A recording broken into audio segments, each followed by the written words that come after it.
See in this video I'll start exercise 10.4। तो उसके पहले दो थियोरम है। एक थियोरम है कि equal chords of a circle are equidistant from the centre. इसका मतलब एक सर्कल का दो कॉर्ड्स ड्रॉ कर रहे हैं। ये एक कॉर्ड है और सपोज दूसरा ये कॉर्ड है। तो सेंटर से ये जितना दूर रहेगा, ये ए बी है एक कॉर्ड और दूसरा कॉर्ड सी डी। तो सेंटर से इसका डिस्टेंस क्या है ओ एम, और सी डी के लिए सेंटर से डिस्टेंस क्या है ओ एन। तो O M equals to O N होगा। इसी तरह से किसी भी वे में कॉर्ड ड्रॉ कर सकते हैं, ज़रूरी नहीं है इंटरसेक्ट हो। जैसे ये रहा, दो कॉर्ड है तो इक्वल कॉर्ड्स है, तो बीच से जो लाइन ड्रॉ करेंगे परपेंडिकुलर वाला लाइन वो इक्वल होगा। यहाँ भी O M equals to O N. तो इसका मतलब कॉर्ड्स इक्वल है तो डिस्टेंस भी इक्वल होगा। तो equal chords are equidistant from the centre. इसका रिवर्स भी एक थ्योरम है कि अगर डिस्टेंस इक्वल है तो इसका मतलब कॉर्ड्स इक्वल है। अगर बोल दिया कि ओ एम और ओ एन इक्वल है तो समझना होगा कि ए बी और सी डी भी इक्वल है।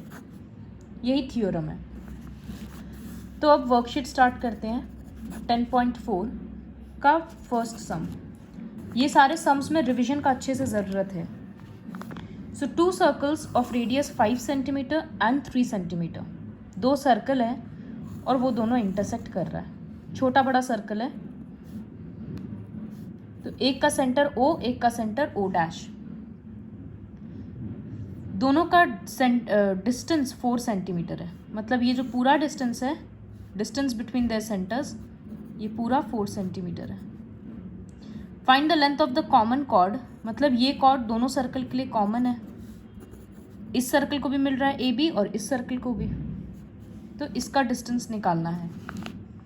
और क्या पता है कि ये रेडियस 5 सेंटीमीटर है और ये रेडियस 3 सेंटीमीटर है। यहाँ पर बीच में नाम सी दे देते हैं। सो लिखना होगा लेट द टू सेंटर्स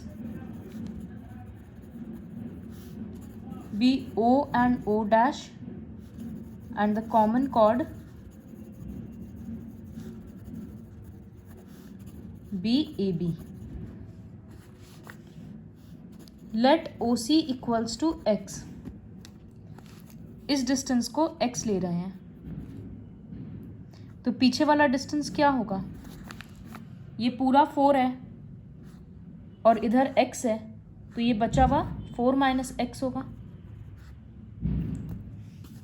तो ओ सी एक्स है तो ओ डैश सी कितना होगा 4 minus x. Now in right triangle A C O, ये वाला जो राइट ट्रायंगल है ना, इसमें हम लोग पाइथागोरस थ्योरम अप्लाई करेंगे। तो हाइपोटेन्यूज कौन सा है? ओ ए, क्योंकि ये तो 90 डिग्री है। कॉर्ड से सेंटर से जो भी लाइन जाएगा कॉर्ड को मिलेगा वो परपेंडिकुलर होगा।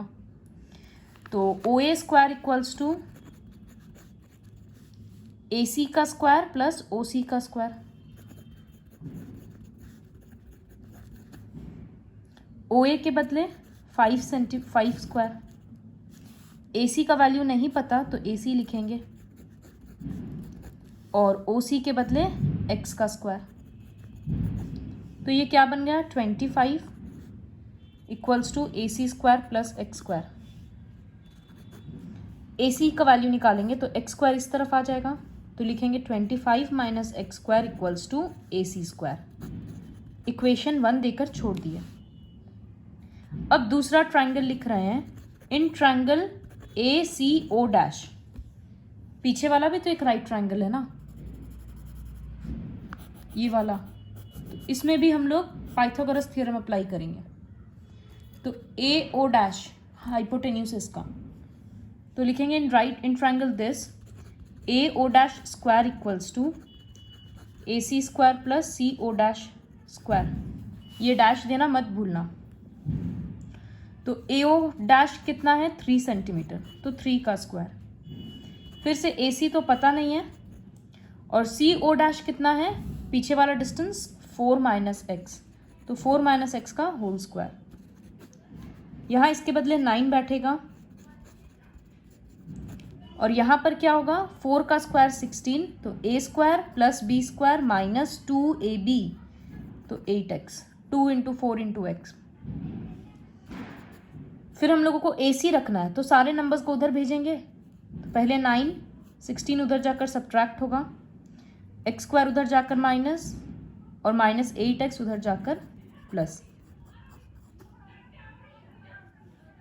तो ये सॉल्व होकर हो रहा है -7 minus X square plus 8x equals to AC square, equation 2।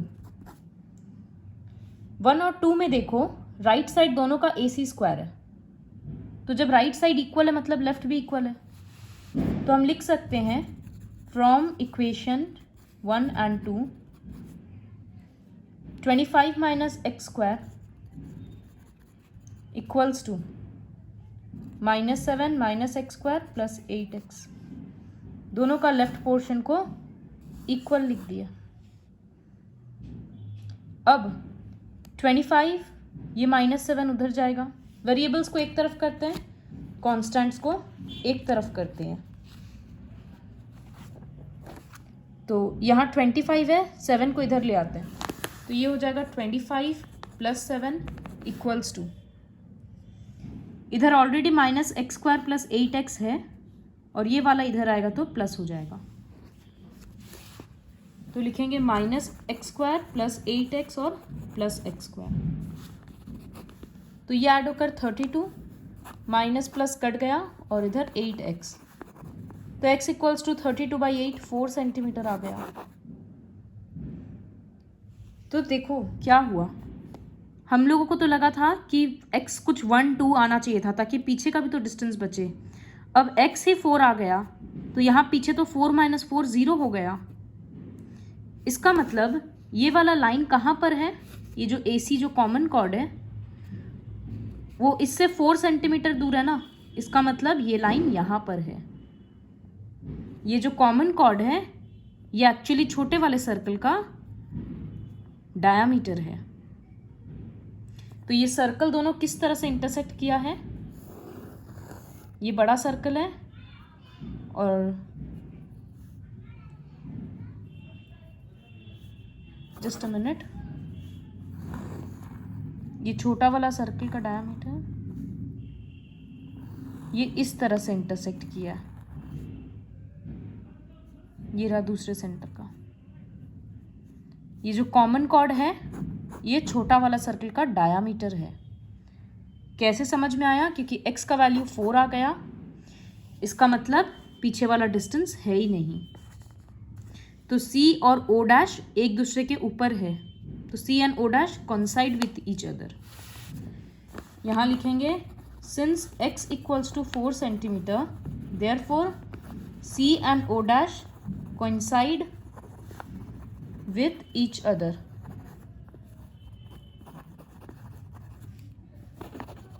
Thus the common chord AB is the diameter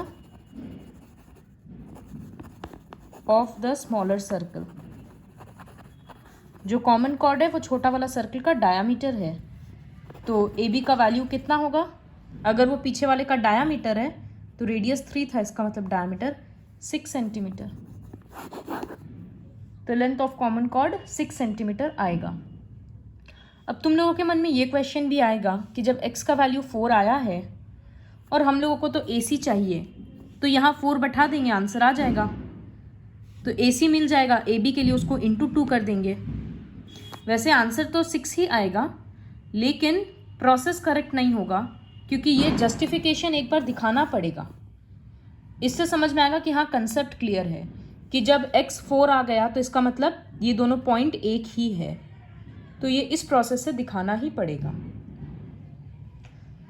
तो ये वाला पूरा क्वेश्चन कॉपी में फेयर करने के बाद एक बार वीडियो वापस से देखना, बहुत अच्छे से समझ आएगा। Now moving on to the next question, question number 2। Two equal chords, if two equal chords intersect within the circle, तो दो इक्वल कॉर्ड है, सर्कल के अंदर ही मीट कर रहा है, ए बी और सी डी नाम दे दिए, सेंटर ओ। तो प्रूव करना है कि segments of one chords are equal to the corresponding segments of another chord. तो सेगमेंट ऑफ वन कॉर्ड मतलब पूरा पूरा कॉर्ड्स इक्वल है, ये तो पता है। अब जहाँ से इंटरसेक्ट कर रहा है तो उसका भी दोनों हिस्सा इक्वल है, मतलब ई डी और ए ई इक्वल है, और इधर का बचा हुआ ई बी और सी ई इक्वल है। यही प्रूव करना है कि जहाँ से इंटरसेक्ट कर रहा है वहाँ का बचा हुआ हिस्सा सब भी इक्वल है एक दूसरे से। तो सबसे पहले एजम्पशन पार्ट लिखते हैं, तो वही लिखना होगा, let us consider a circle with centre O and two equal chords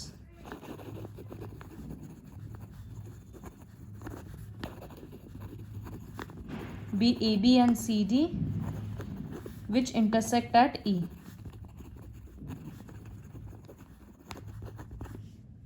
Draw OM and ON. ये OM सेंटर से लाइन आ रहा है, परपेंडिकुलर है, OM और ON। तो सबसे पहले ये जो छोटा वाला ट्रायंगल है ना, इसको कॉन्ग्रुएंट प्रूव करेंगे, ओ एम ई और ओ एन ई। तो लिखेंगे in triangle O M E and O N E क्या क्या तीन क्राइटेरिया है। O M equals to O N, क्यों है? क्योंकि कॉर्ड्स इक्वल है तो डिस्टेंस भी इक्वल होगा। तो यहाँ रीजन देंगे equal chords are equidistant from the center। ये हो गया। सेकेंड होगा 90 डिग्री, तो O M E equals to O N E जो कि दिख रहा है, तो angle O M E equals to angle O N E equals to 90। और थर्ड होगा ओ ई इक्वल्स टू ओ ई। तो इस वजह से दोनों ट्रायंगल कॉन्ग्रुएंट हो गया आर एच एस से, क्योंकि हम लोग हाइपोटेन्यूस यूज़ किए हैं, तो आर एच एस से कॉन्ग्रुएंट हो गया।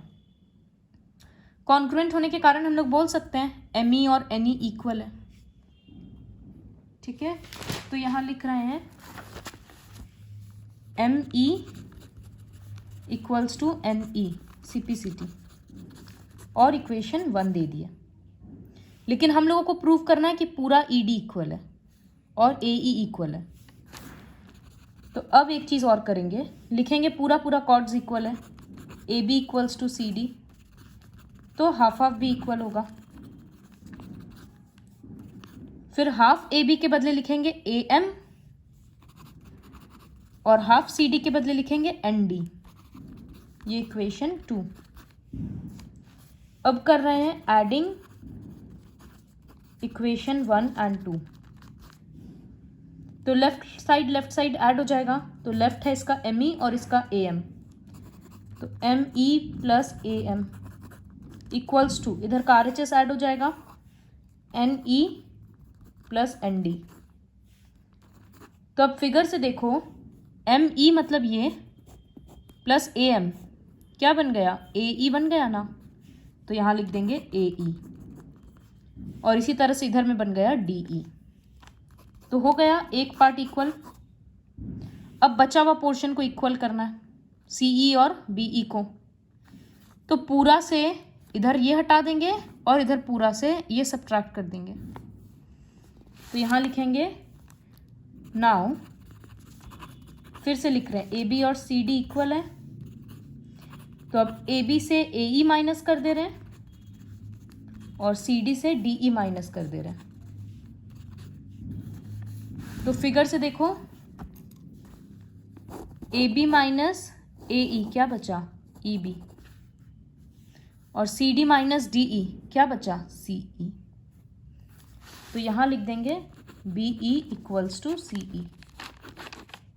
फिर 10 क्वेश्चन का पूरा लाइन लिख देंगे, if two chords are equal, if two chords of circle intersect within the circle, then the line joining, then the segments of one chord are equal to the corresponding segments of another chord। पूरा वो statement लिखना पड़ेगा। तो ये सब में क्या देखना है, सबसे पहले तो तुम लोगों को एजम्पशन पार्ट लिखना होता है, क्योंकि किसी का भी सेंटर, सर्कल, रेडियस कुछ नाम नहीं दिया हुआ रहता, और सब क्वेश्चन को 2-2 3-3 बार कॉपी में लिख लिख के प्रैक्टिस करना पड़ेगा, तभी जाकर होगा questions. Now moving on to the third question. इसमें भी है कि 2 इक्वल कॉर्ड्स सर्कल में इंटरसेक्ट कर रहा है। So 2 equal chords intersect within the circle. तो इसमें भी ए बी और सी डी लेते हैं, सेंटर ओ, और जहां मिल रहा है उसको ई ले लेते हैं। Prove that the line joining the point of intersection, मतलब यहां से कोई लाइन निकालना है, टू द सेंटर, तो ये line makes equal angles with the chords. तो मतलब कौन सा एंगल को इक्वल प्रूव करना है, ये जो लाइन है और कॉर्ड्स के बीच का एंगल। तो ये लाइन और ये वाला कॉर्ड के बीच में कौन सा एंगल बन रहा है, ये, और ये लाइन और ये कॉर्ड के बीच में कौन सा एंगल बन रहा है, ये। तो इन दोनों एंगल्स को इक्वल प्रूव करना है। तो ऑब्वियसली यहां से ट्रायंगल निकालेंगे। अभी अभी बताए थे कि दोनों ट्रायंगल को कैसे कॉन्ग्रुएंट प्रूव कर रहे हैं। तो ये क्वेश्चन खुद से लिखना है, पूरा लिखना। Late us consider a circle with centre O. Let the equal chords be AB and CD which intersect at E. Join OM and ON. फिर ये दोनों ट्रायंगल को कॉन्ग्रुएंट प्रूव करना और लिख देना OEM equals to OEN CPCT। फिर statement लिख देना, thus if 2 equal chords intersect then line joining। ये पूरा जो क्वेश्चन में है वो लिख देना। बहुत सिंपल क्वेश्चन था ये वाला, तो ये हम नहीं लिखेंगे। नेक्स्ट फोर्थ क्वेश्चन, इसमें 2 कॉन्सेंट्रिक सर्कल्स हैं और इस तरह से एक लाइन जाता है। तो अब प्रूव करना है कि ए बी और सी डी इक्वल है। तो सबसे पहले इसके लिए करना होगा, इस लाइन को है ना एल नाम दे देते, स्मॉल एल। तो लिखेंगे draw O M perpendicular to L. फिर नाउ फॉर बिगर सर्कल या आउटर सर्कल, कुछ भी कर सकते हैं। बिगर सर्कल के लिए ए डी एक कॉर्ड है और ओ एम परपेंडिकुलर है। तो for bigger circle O M is perpendicular to A D, therefore A M और एम डी इक्वल होगा ना, क्योंकि ये थ्योरम है कि सेंटर से जो भी परपेंडिकुलर लाइन रहेगा वो कॉर्ड को बाइसेक्ट करेगा। तो ये दोनों इक्वल है, ये इक्वेशन 1। फिर फॉर स्मॉलर सर्कल,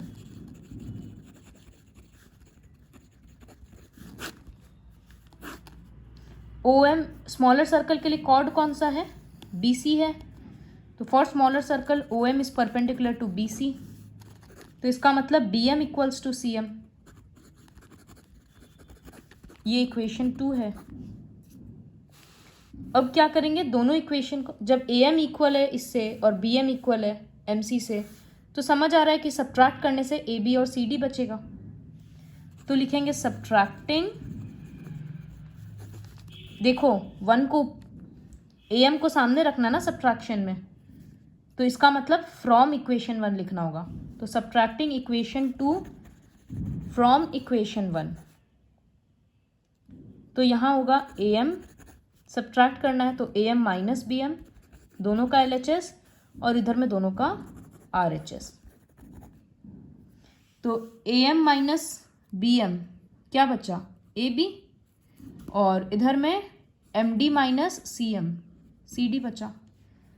तो हो गया ना A B equals to C D proof.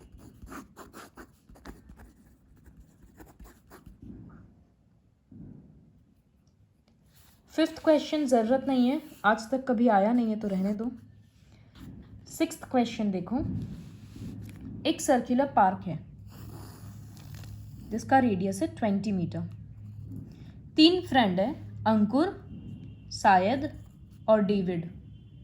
तीनों एक दूसरे से इक्वल डिस्टेंस पे बैठा है, तो सबके नाम के अकॉर्डिंग हम अल्फ़ाबेट्स दे दिए ASD। और तो तीनों जन टॉय फ़ोन से कुछ खेल रहा है, तो एक एक का तार का लेंथ निकालना है, यहाँ से यहाँ का लेंथ। तो बेसिकली ADS एक इक्विलैटरल ट्रायंगल हो गया ना, क्योंकि तीनों का लेंथ इक्वल है। तो हमको साइड चाहिए, पता क्या है, सिर्फ रेडियस पता है 20 मीटर O। तो इसमें लिखेंगे let the center of the park be O and the position of 3 friends be A, S, D. Now join OM। तो सेंटर से जो लाइन आएगा वो बाइसेक्ट करेगा, तो इसका मतलब DM और SM इक्वल हो गया, तो ये मिड पॉइंट बन गया। तो इसका मतलब ये एक मीडियन है ना ट्रायंगल का, क्योंकि मिड पॉइंट से जो अपोजिट को ज्वाइन करता है वो मीडियन होता है, तो AM एक मीडियन बन गया। तो यहाँ लिखेंगे now join OM, thus DM equals to SM equals to x/2। यहाँ पर पहले लिख देंगे let all the sides be x, let all the sides, okay sorry यहाँ पर एक पार्ट स्किप हो गया पूरा, पहले बताना पड़ेगा कि ट्रायंगल इक्विलैटरल है। तो यहाँ लिखना पड़ेगा since AD equals to AS equals to SD, therefore triangle ASD is an equilateral triangle. Let all the equal sides be x। फिर करेंगे कि ज्वाइन करो OM। नाउ ज्वाइन OM, तो DM और SM इक्वल होगा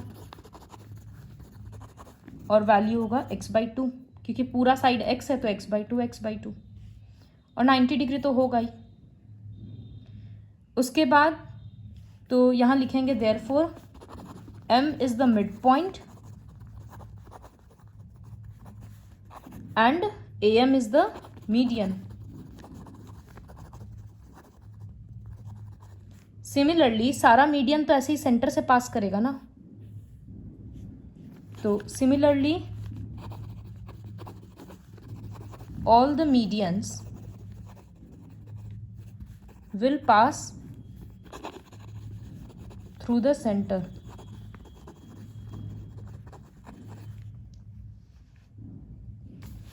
Okay, therefore O is the centroid।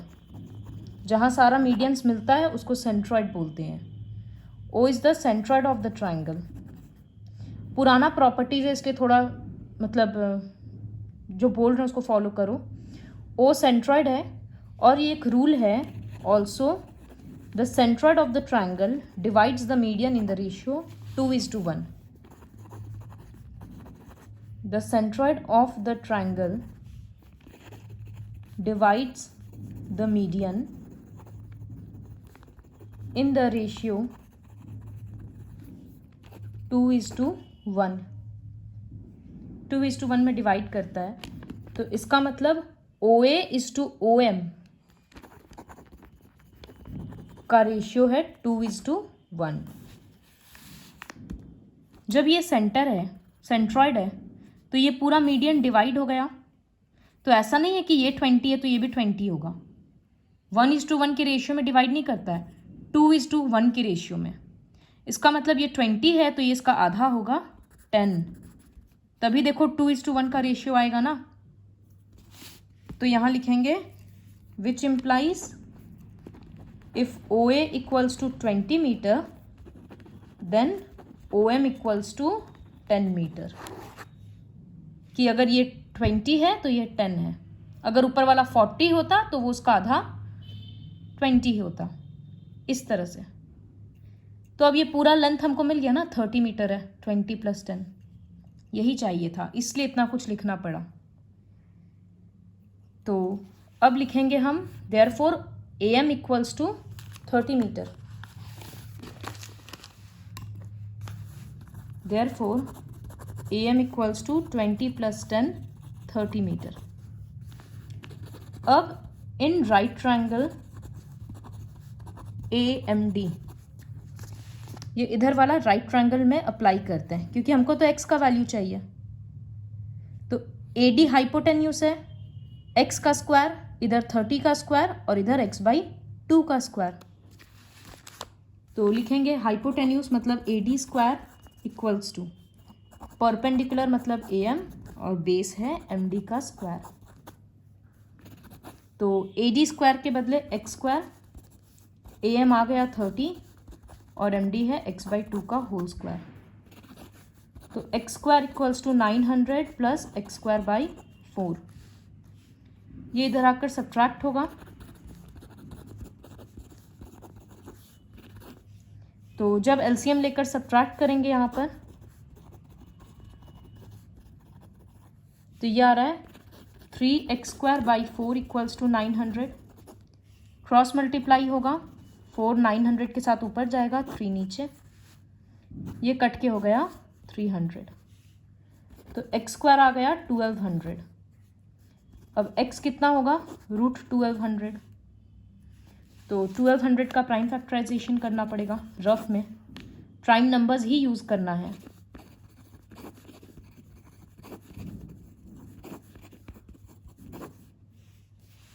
इस तरह से कर रहे हैं। तो पेयर किसका बना, ये 2 का, इसका और 5 का, 3 का नहीं बना। तो यहाँ से एक 2 और एक 2 4, मतलब बेसिकली होगा 2 × 2 × 5 और 3 नहीं बना तो वो रूट में रहेगा। तो 2 × 2 4, 4 × 5 20। तो इसका मतलब x का आंसर आया 20 और 3 रूट में रहेगा, 20√3। So therefore length of each string equals to 20√3 metre. हर एक धागा का लेंथ था 20√3 मीटर। तो ये सारा क्वेश्चंस के लिए हो सकता है वीडियो 2 बार देखना पड़े, तो वो देखना पड़ेगा, उसमें कोई ऑप्शन नहीं है। एक एक बार देख कर लिखना, फिर सेकेंड टाइम वीडियो प्ले करके फॉलो करना अपने कॉपी से।